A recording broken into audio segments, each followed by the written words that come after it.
O Senhor sonhou com uma estátua enorme, que dava medo só de olhar para ela.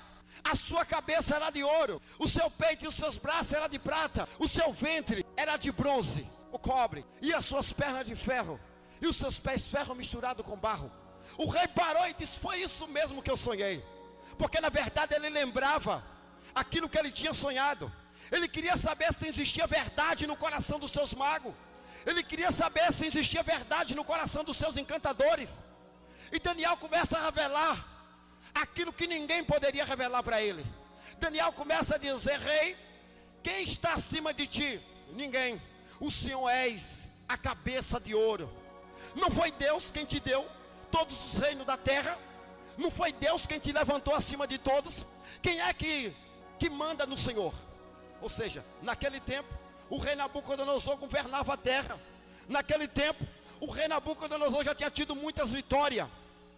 Ninguém estava acima dele, então ele representava a cabeça de ouro. O rei começa a compreender aquilo que Daniel estava falando.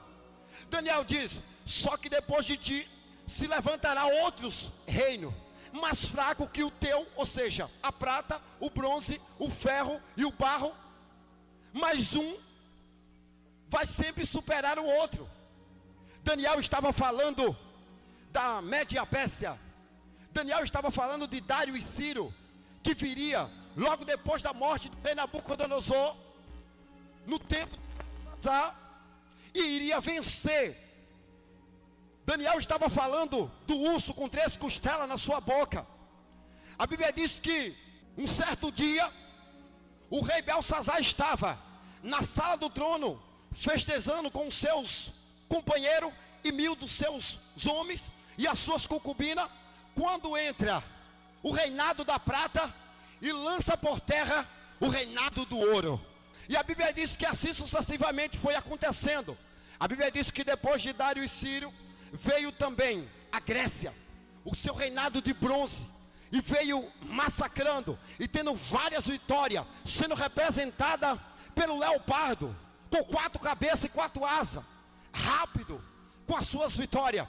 E a Bíblia diz que assim Daniel foi explicando o sonho do rei. E de repente Daniel começa a dizer para o rei: só que depois do bronze virá as pernas de ferro. Ou seja, Daniel estava falando de coisas futuras. Daniel estava saindo do seu tempo e revelando coisas concernentes ao futuro, coisa que ainda ia acontecer. Daniel estava dizendo para ele: depois Roma vai se levantar e vai vir